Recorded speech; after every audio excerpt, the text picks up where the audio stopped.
Welcome to our brand new series, The War Room, where we will be covering the meta breakdown from large-scale events such as Regionals and Ultimate Cups in the English version of the Digimon card game. I'm your host, War52896, and today I'll be covering the in-person Regionals that took place in Niagara Falls. This event is special to me and the rest of the Case Hunters team because this is our first large-scale Regionals that took place in Canada, so big shoutouts to Carta Magica and Bandai for hosting this great event. Also, since it's our first episode, I'll give you a special treat if you stick around till the end. I'll break down my 13th place Imperialdramon list and give you an inside look into my deck building process and matchup breakdown. Now, onto the meat and potatoes, let's look at the top 16 breakdown. So first of all, I just want to give a quick shout out to the Egman team for compiling all this data into a presentable and accessible format. This is a great resource that I personally use all the time when building and preparing for events. So looking here, we can see that there were 9 Imperialdramon lists, 2 Ancientgarurumons, 2 blue-based Magnamon X, 1 Dexdorugoramon, 1 yellow vaccine, and 1 Omnimon. Oh boy, look at that Imperialdramon slice of the pie. I guess post-ban list, everyone decided to go for the one deck that was untouched by the ban list, which looked like Imperialdramon. To me, it looked like Mirage. I expect to see a lot of Mirage, but seeing no Mirage here is really surprising. From what I heard and saw at the event though, it just looked like a lot of people just were playing Imperialdramon, so it wasn't a case of a high conversion rate of a couple of Imperialdramon players all getting a top, and a lot of Mirage players that are not getting a tops. It just looked like there weren't a lot of Mirage players, and there were a lot of Imperialdramon players. So I don't think we have any more events this format, but next format, if there isn't too much of a meta shakeup, I still expect this pie to become more diverse and not see such a big slice for any one deck. I don't really think we're in a tier 0 format. I just think this is a case of us Canadians really loving Imperialdramon. So congratulations to all the players that topped. You all played well and earned it. However, in the interest of time, I think I'm just going to be going over a select few lists that I found particularly interesting. If you want to know more about the decks I don't talk about, you can always find them on the Egman Events page. We'll put the link in the description below. So the first deck I want to talk about is the 10th place Magnamon X list. So this is Daniel's list. Congratulations, Daniel. This is an interesting list, especially after the ban list. Everyone assumed that yellow Magna is dead, blue Magna is the way to go. What I really want to talk about is the Flamedramon, because with the Awakening gone, I just assumed Flamedramon wouldn't be as good, because you can't go directly from Flamedramon to Magma anymore. You need like that level 5 to bridge, but they still play the 2, so I guess as an adjacent stack, if you already have a Magnamon X, the Flamedramon is still serving its function of removing a security, proccing your Magna X. So out of 2 of it does make sense. They're playing 11 level 4s, so looks like a cool deck, and they're playing 3 aces at the level 7. I think the level 7 aces is absolutely disgusting in this deck because your level 6 has protection from everything, so you are going into that level 7 ace for free. And they went 2 paladins, 1 burst. A protected paladin is very gross, especially against wide decks. Next turn you're basically winning because you will unsuspend by bottom decking one of the Digimon with no sources. And the burst is really nice because you play a Tamer for free, so any of your Davises you play, you're either getting a Surge or you're playing a Beamon. The Shu Yulin is really good too. It's also a big removal because the Paladin doesn't actually remove anything on Digivolve, only on attack. This build is more aggro. You can see with the Zubagon Punch and the Shu Yulin, you want to give your Magna X that 1 extra check. So you're swinging for 4 checks essentially when you unsuspend, and the 2 Blinding Rays to proc its protection along with the Flamedramon, so you're giving safer ways to swing so you don't fall for an ace trap or a security bomb. Shoutouts to Daniel, it's a really cool list.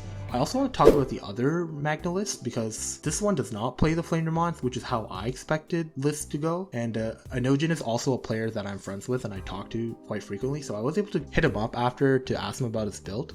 And he more or less agreed with me about Flamedramon being more or less a trap, especially without the Awakenings. And so he just went full 10 Magnas, which makes sense. His build is also more control. You can see that he plays 2 of the starter deck ties as his memory setters that also provide a black source. He does have the Zubagon still, but the tie is nice because it gives plus 2k and lets you draw a card when you block with your Magnas, or you redirect with your Magna X, which is really cool too. He plays one of the BT9 Magna X, but from what I heard, it sounds more like he was just playing it to give another Evo target for the Paladin and the Ruin. But I'm sure it also comes up in those low-to-the-ground decks like against Ancientgarurumon and whatnot. So it's nice to see that card back. I know everyone's eyes are just drawn towards that Quartzmon, but just based on what Inojin told me is he would probably cut that for a second rune mode. But I do see the thought process behind playing it. Quartzmon is pretty gross against stuff like Ancient Guru. You just pin down all their Kojis and they can't unsuspend. Or the Imperial matchup where you just lock down those Davis Cans. So shoutouts to Inojin, congrats on 14th place and looking forward to seeing you in Florida, dude. Next I want to talk about the 6th place Yellow Vaccine deck. So this was a deck that people just assumed died with the TK hit and the Awakening, especially the armor version of this deck, but Mark proved them all wrong. So this is a really neat deck. Things that stand out to me are the level 5s and level 6s. They went full ace package for the level 5, playing 4 of both the Magna and the Angelmon ace. Both really strong aces, it makes complete sense. Then they're playing 3 Adamons. Everyone is familiar with Adamon from the Numemon nonsense, where you go Ada Valk. In this deck, they also have Ada Valk or Ada Mega Gargo. And Mega Gargo is really cool in this deck, even though it's not yellow, it really synergizes well because they can also go on your Rapids here. And Mega Gargo on Ace is a really disgusting ace card because it prevents 2 of your Digimon from not only unsuspending but also digivolving, which can be really annoying because it's preventing you from going up in your stack and also prevents you from getting when digivolving effects, which are some of the stronger effects in the game. They're still playing the Rapid X's at 2 and 2 Magna X's. This is really interesting to me because they're not playing the 1 Awakening. They're essentially only going on a level 5, probably one of these two, on top of a Rapid. But also with the Rapids, they are playing the 2 Gatos, so I don't know if you really want your Magna on top of the Gato. The Gato is a really good card in Yellow Vaccine though, because when a card is removed you gain a memory, and then when you trash it out of your security you gain a memory, or sorry, you get to play this. And the Inheritable is Barrier, which is really nice for all these aces you're running. You don't want them to die to a silly little security check. So the Gatomon's really cool, I really like this. They play the 1 at Venus. Venus is a nasty floodgate preventing when digivolving when attacking effects. It is a bit worse now with aces that can just hard play and have on play effects, but it is still a really good card for this meta because stuff like Imperial and Ancient Guru, they want their when digivolving when attacking effects. And then 2 rune modes just make sense in this deck. Even with all these aces, I think it's still good because when you die you will get that overflow. Being able to control your opponent's board and just locks them out of their raising is really nice. They still only play like 4 Tamers, the 1 TK from BT14 and the 3 Memory Setters. I expected players to find replacement Tamers for the TK, like the Karis. I've seen talks about the different Karis, but instead Mark opted for going heavier on the level 5s and 6s, which makes sense. I really like this version of the deck. It's more of a toolbox build. This is very cool, very creative. Congratulations to you, Mark. Next, I'm going to talk about Omnimon, baby. I told you in that Sorcerer loss, Omnimon is the GOAT. None of you believed me, but Omnimon got 15th place. You're like, Omnimon's never gonna top, but no, you're wrong. Omnimon got 15th place. He was sitting next to me when we got our prizing. I'm like, shoutouts to you, dude. But yeah, this is a really cool build of the deck. Everything looks pretty standard to me. This seems to be agreed upon as the best Searcher combo for the rookies. This grabs you a Greymon or Omni or Agu plus a Metal Garuru, which is really good. And it puts the remaining cards on top. So if you search a Mega Knight or one of your Tamers, you can still draw into it. But the Agu's good for the flip side, although with your Garurumons, which can be pretty detrimental, but you're playing 7 of them. So you're more or less going to see one of them, you're going to draw into one of them. It bottoms deck cards, so if you see cards on top you don't want to see at all, like you want to dig deeper for cards you actually need, it's nice to bottom deck. Only 3 Greymons is very interesting. I see a lot of people playing 4, including myself, just because it's one of the only ways you really get a draw by digivolving, and also just controlling the board and playing your Tamers for free. But I guess cuts have to be made somewhere. So at 3, I think it's still pretty consistent, you're going to see it, so that makes sense. The level 6 lineup, 4 and 4 of these guys is standard. And then for your secondary level 6s, you want 3 Metal Guru, 1 Wargrave, makes sense, because you're more likely to whiff the Guru off the Agu, and also the Metal Guru is a lot better in this format, just stunning 3 things, especially Tamers, like Davis Ken or Koji. It's really nice, so this makes sense, and in this deck is better than it is in Malga because you have the Miraculous option now. So yeah, you have Evade, but you're not really dying to Deletion, you're dying to Bounce or to DP reduction, so this protects you from that, and threatening an Omni Ace is really good. 4 Omni Ace, and then the only other Omnimon they're playing are the 2 Ultra Beasts, which makes sense. This is the best secondary Omnimon because you can kill from 4 if you have these 2 under an Omni Ace. You swing once, unsuspend with the Metal Guru, trash one with the War Grace, so that's 2 checks. Then you go Ultra B, you swing. Bottom deck these 3, and then trash the remaining 2 and swing for game. So, and you're most likely going to get that 1 chip early because you want to swing to draw cards with the Gurumon. So yeah, the Ultra B is definitely strong. Also, Digivolve is one of the strongest removals in the game. Just evoing for 2 on the Omni Ace. This is a pretty powerful card. You have to play 4 of the Miraculous Mega Knight. It's not like Imperial we could get away with playing 3. Like, you need this card. With this and a level 6 on board, you are always starting the Omni Ace. They swing Omni Ace. They try to remove the level 6 Omni Ace. Like, they really have to bait out the Omni Ace and remove it, but not a lot of decks can do that. Remove a level 6 and a 7 in the same turn. So yeah, this card is really good. I like their Tamer split. So I ended up cutting the Ancientgarurumon for Emperors, but he found a way to be able to fit both of them in, and I really like that because I do miss the Ancientgarurumon, just the draw and playing one of these guys for cheap. So yeah, I'm just gonna straight up steal this Tamer lineup. I'm sorry, dude, but shoutouts to you. And this is actually a player I've talked to a couple of times, and it's a pretty chill guy, and yeah, he definitely earned this. I know he's been grinding Omnimon for a while, so shoutouts to you, congratulations, and I'm looking forward to see what else you cook with this deck. So next I want to talk about the 12th place Ancient Guru. I know there's a list I did better, but I just want to talk about this one because this is actually the list I lost to in round 7. This is my second loss. This is a really cool deck, and Cam was a very nice player. I really enjoyed talking to him. He's a very friendly guy. Something interesting about this and the other Ancient Guru list is that they were both blue base. Going into the format, I feel like it was kind of agreed upon that the red base was better. But with the Uko hit, I guess you don't have as many good red level 3s to replace the Uko, so I guess going back to the blue base makes sense. And I guess without Newmon in the format, you don't really care too much about the Crimson Blaze, but I kind of disagree with that, especially with Imperial running around. But the blue base does open up another avenue of plays for you with this promo Lobo, because this Lobo evolves into Ancient for 1, which is disgusting. So that's really nice. And you're also able to play Strabis, which you can play the Kojis for cheap or for free, and it's also additional searchers and archetype that you also can evo on your egg. So this makes sense. I really like the one of Zoe. This is really nice because you check your security, grab a hybrid if it's there, or an Ancient Guru, and also it gives you a peek at your security. So if you see one of your bombs there, like your Full Metal Blaze, Ice Hammer Spark, you can kind of take it a bit slower because you know you have an out in there.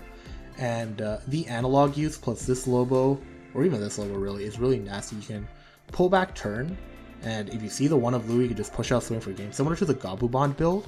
Even if you don't see it's Louis, it's just really nice to set up again for, if you just put another Strabi in the back, you're immediately threatening another Lobomon play, and also at the same time you have a Koji on board from this Ancient as well. It's hard for players to deal with both prongs of attack, like the stack coming out of Raising, but also the Tamer.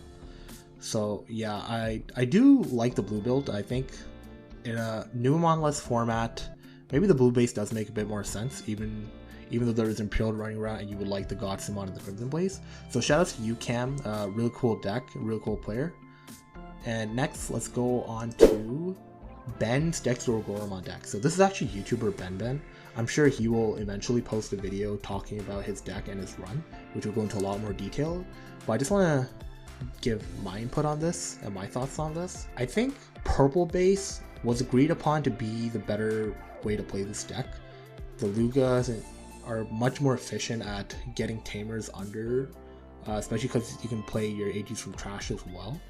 And also they have better inheritables. People don't really play the black base, especially because you only have the one Kosuke, at least you have 2 AGs. But Ben proved them all wrong. He showed them that he's a real Magnamon player. He played the Dorumon build, and I really like this. It's a cool deck. It's more toolboxy.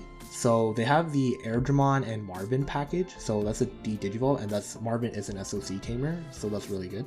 Another interesting thing is that they're playing the Yuji. So the Yuji is a really cool card, so it lets you draw a card and gain a memory when you push out one of your X antibodies, so your Dorus or your Darugas or your Dogray, and when attacking you put an X antibody under. So I'm curious as to if that effect comes up too much. It'd be cool if you put any card under that you can put your Tamer under, that'd be pretty sauce. But it is limited to X antibody, so I am wondering what you're putting under. Maybe you're putting in a Dorugora under your Dexdorugora if you don't have one already when you swing or something. Or I guess you can put in like your reboot guy or your +1k, or maybe a second Doru Gray so you play on a second body. I'm looking forward to Ben's video. I'm sure he'll explain why, like what you're playing with this, but even the draw and memory gain is pretty good. It's helping you cycle through your deck. The one memory is nice. Kosuke at 3, pretty standard. So the advantage this has over the purple build is even when you're controlling the board, you're still doing damage because you have the piercing from the Kosuke. And plus the Doru, you're protecting yourself from everything except for deletion, which in a blue meta is pretty nice because Mirage, Imperial, Ancient, they all bounce. So just preventing the bounce is really good. So 2 cards that also stand out are the Magnamon and Mega Gargo Ace. Magnamon, again, the Machine Dramon player in Ben coming out.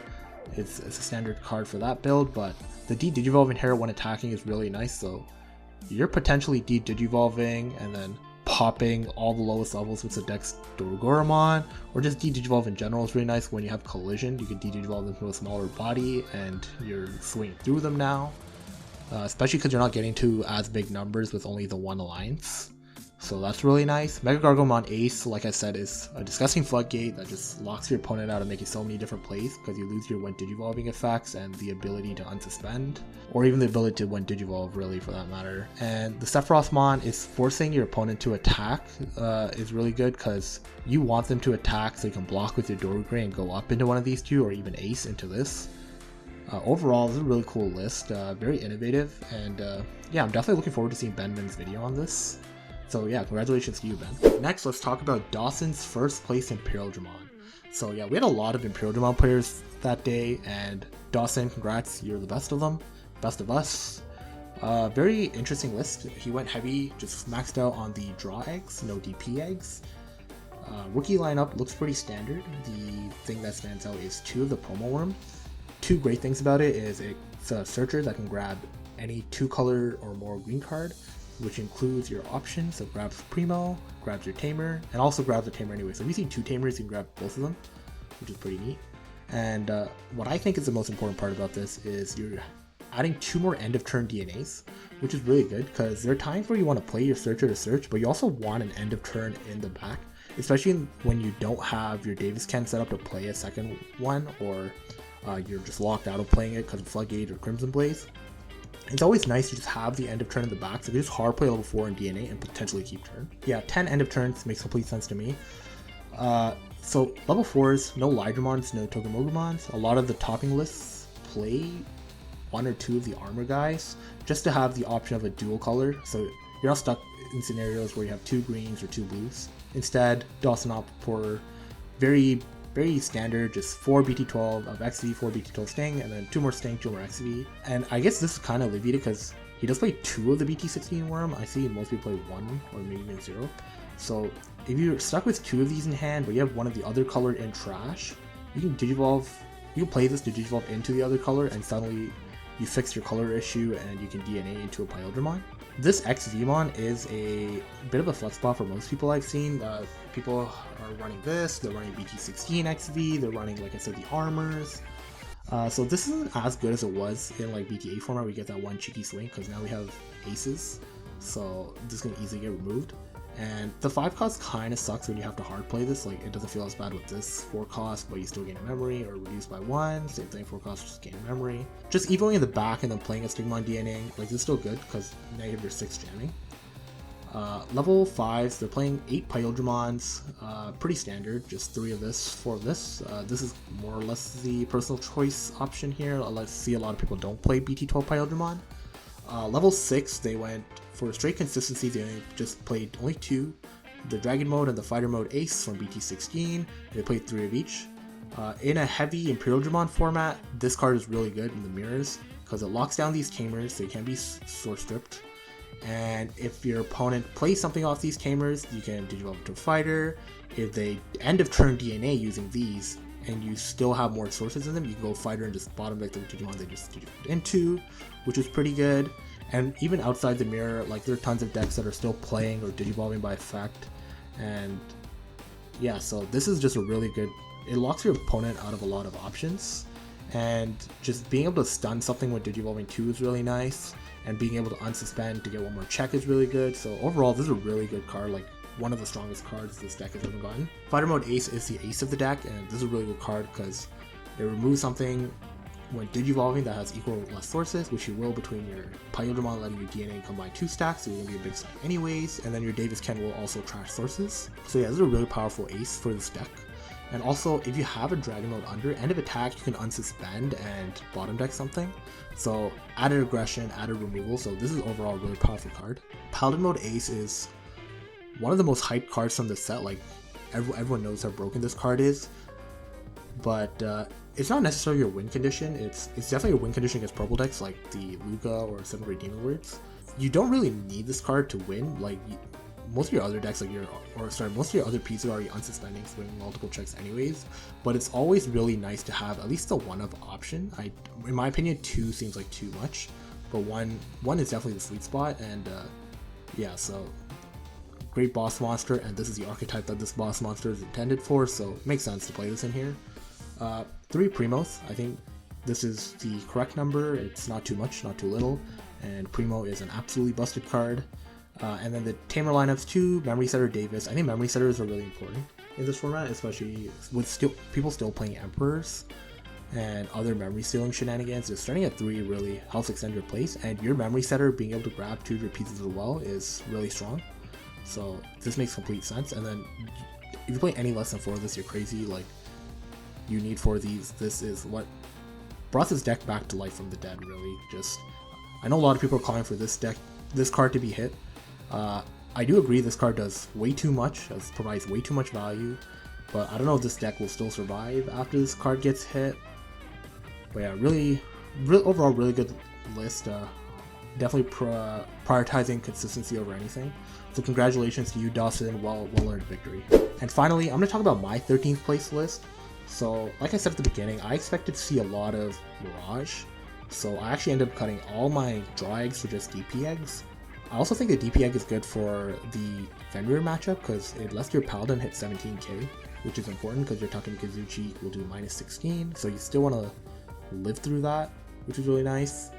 My rookie lineup, I went the standard 4 BT12 searchers, and then my next 5, I kind of bounced around between different ratios of this. I even played one of the promo worm at one point, but I ended up cutting that. So this is what I landed on. This is probably the best rookie because it lets you just draw 1 with all your level 5s, all your level 6s, your level 7, and 3 of your level 4s, which is really good and comes up. And it also lets you evo into your level 4s for 1 cheaper, which is really good.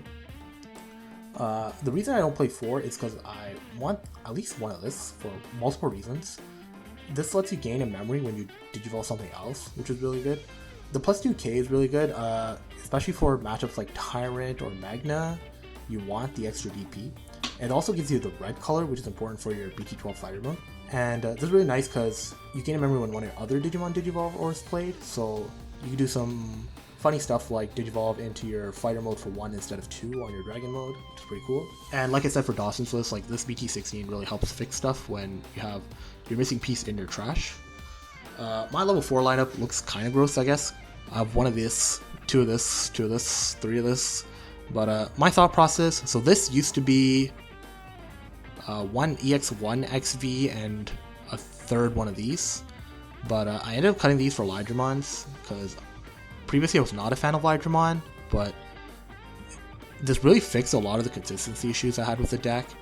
And this card really grew on me, especially combined with this promo B, because you evo for 1, you can suspend any of their annoying floodgates, the stupid Pillowmons, Gotsumons, swing over them, get a draw, and before when I used to play the draw, I get 2 draws potentially, then DNA, and your inherits are reset. So you're getting additional draws, which is really nice because you're more likely to see your pieces, and this really fixes, like I said, the consistency issues.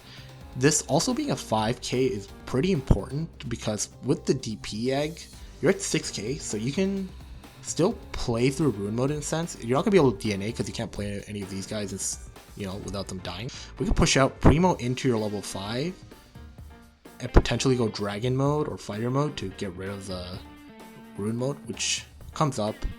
So yeah, so this card really grew on me. I really did end up liking this. I only played level 7 level 5s.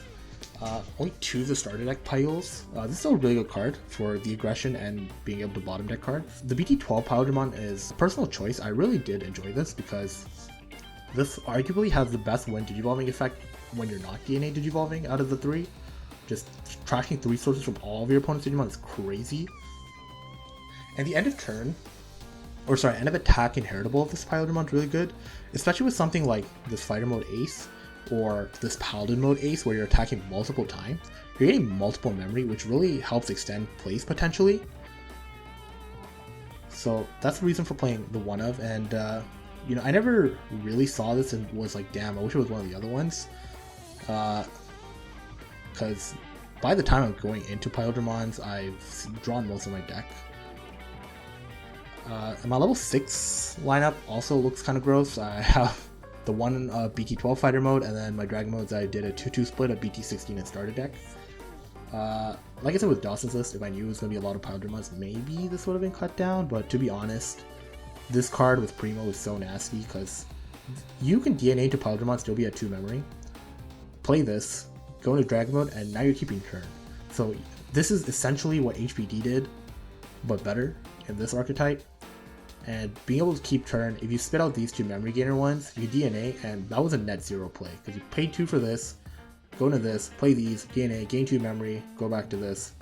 So for 0 memory, you have a level 6 and a second level 5 on board, which is really gross. So yeah, I really like this dragon mode. It gave me some really explosive turns, and even when I don't, if I'm gonna pass turn, like I don't want to break my partition, you can always play out your Searcher rookies and just play out Search for more pieces, which is really nice. BT16 Dragon Mode is still a really good card. It gatekeeps a lot of decks from doing some unfair stuff to threaten the Fighter Mode Ace or the BT12 Fighter Mode. This BT12 Fighter Mode was the MVP of the day for me. Like, I cleared so many wide boards. Imperialdramon, Primo into Dragon, keep turn, DNA, go into Fighter Mode, bottom deck their entire board. So gross. I bottom decked the entire Mirage board. I bottom decked the entire Imperial board in the mirror and gained back 13 memory from Overflow by bottom decking 2 Fighter Aces and a Paladin Ace. Yeah, this card was really gross. The 2 checks, the blocker, the big number. This card is really good. I wouldn't play more than 1 because this just being an ace essentially makes it better. But just when this hit the board, I completely shifted the tides. Like, it gave me such an overwhelming advantage. So yeah, this is definitely my favorite card in this deck, hands down. Like, I love this card. 1 Paladin. The Paladin mode, I didn't face any purple decks on this day, but this Paladin mode won me a game against my round 4 opponent. I was able to... This gave me enough swings to just close out the game when I was in the back. So that's really nice. This Hammer Spark, this was my flex spot. This slot changed between a lot of different cards. I tested out 4th Primo, 14th Rookie, 8th level 5, BT8 Davis Ken, 3rd Davis. I landed on Hammer Spark, funnily enough, because after the ban list, it was at 1, so I'm like, okay, let me just play a playset of Hammer Spark. Which is kind of funny, like, psychologically thinking about it, because I would never have played 1 Hammer Spark before, because in my head, at 1, like, it's kind of a pointless spot, but after the ban list, I'm like, hey, it's the whole playset, I might as well play it. So yeah, the Hammer Spark was super clutch though, because there were so many games where I opened with it, and my opponents would choke me to 1 thinking that I can't go Imperialdramon, keep turn, but this would give me the 1 extra memory to just go Imperialdramon, keep turn, swing out 2 checks, and then go Dragon Mode, lock them down. So yeah, this card was really good. It never came up in security for me, but sometimes I'd pray that it was there. And if it was there, maybe it would have shifted things back in my favor. But overall, yeah. I think this card was long overdue being hit. I think people kind of forgot about this card. But back in the day, this card was a menace in blue decks. So, better late than never, I guess. It makes sense at 1. Primo, absolutely most disgusting card. Like, I love this card. Bandai, please don't hit this card. I love this card too much. Don't do it. But yeah, jokes aside, this card does way too much for 2 memory. This is a win rate 60% plus an HPD, because you get a plays for 2, reduce cost by 4, sure, and then your delay effect, you get a Digivolve for free if you would die. That's why I'm more confident not running as many jamming guys, because sometimes I don't want jamming. If I die in security, well, I'm just going to Digivolve up instead. 3 different occasions where I swung Imperialdramon first check, unsuspend, and I would swing at their level 6 unsuspended just to proc this and go into one of my dragon modes, and I'll go fighter mode from there, which is so gross. And against one of my opponents, I pre-mode on my dragon mode to go into paladin mode for 1, so essentially a 3-cost play to go into your level 7 that unsuspends like 4 times. So this is a really gross card.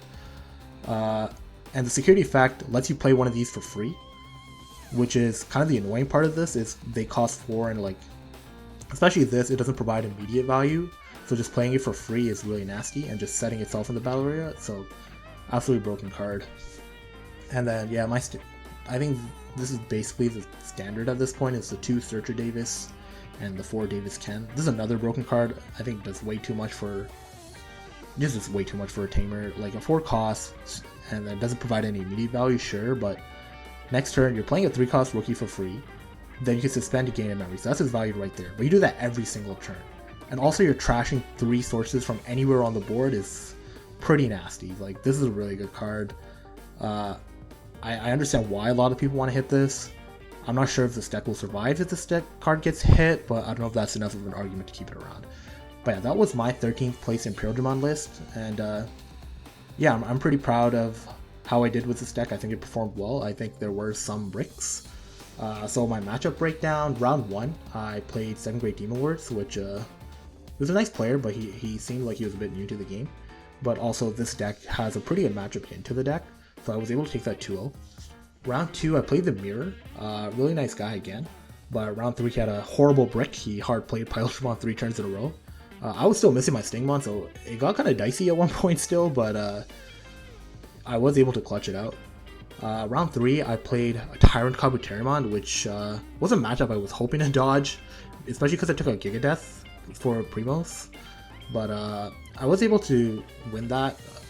The thing is, this deck is really fast compared to Tyrant. Like, you just swing out, win for game, and they don't really have any redirects because you're stripping Metal Life with the Tamers, so they really need the Izzy on board. But even if they do have the Izzy on board and redirect, you just primo to survive, which is really good. So yeah, I was just able to outspeed and win that one. Round 4, I played Ancientgarurumon. It's like a combination deck. It's an interesting deck. I just don't know how consistent it was. I was surprised it made all the way round 4 undefeated. I had some of the worst bricks of my day that round. Round 1, I did not see anything. Round 2, I also did not see anything, but somehow I was able to see my pieces in time to win. Just because of the nature of his deck, like, it was also very bricky because he's playing 2 completely different, like, opposing packages.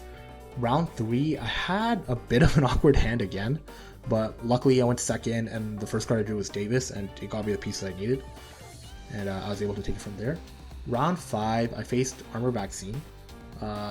So I thought this deck was dead, to be honest, after the ban list, but he proved me wrong.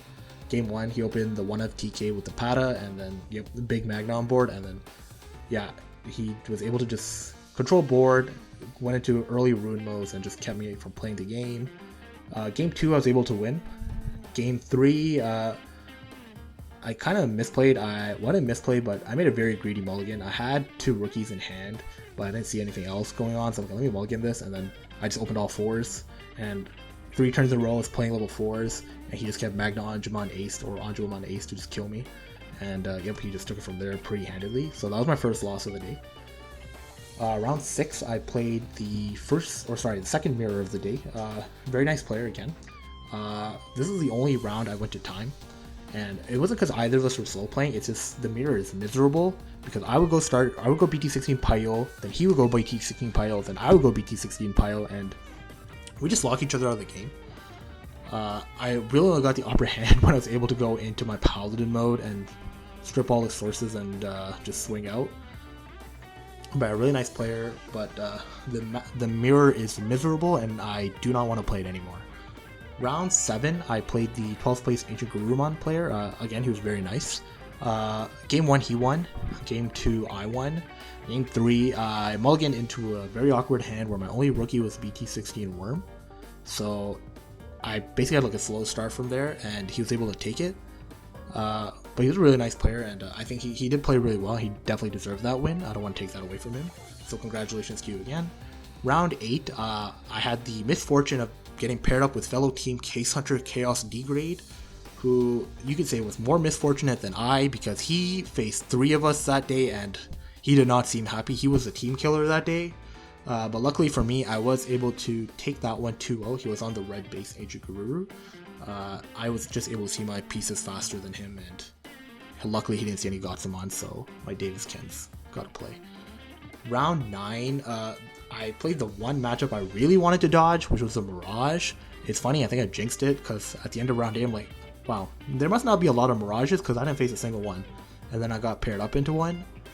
He played a very interesting build. He played the bird package in it. He played the Yokomons and the Wankunmons, and it was very interesting. We're just playing out bodies. Game 1, I was able to take. Game 2, I think I was missing a piece. He was able to take. Game 3, I was able to control the board pretty well.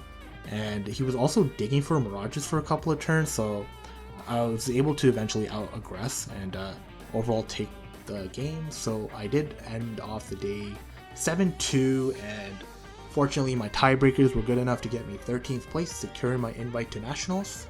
So I will be going to Florida in January, and I'm looking forward to it. And that is the breakdown of my deck and my run at the regionals, and also a breakdown of the top 16. So if you listened all the way to the end, thank you, and let us know if you enjoyed our breakdown of the BT16 or of the top 16 decks from the regionals. And if you'd like to hear more, until next time, this is War52896 signing off with Team Case Hunters.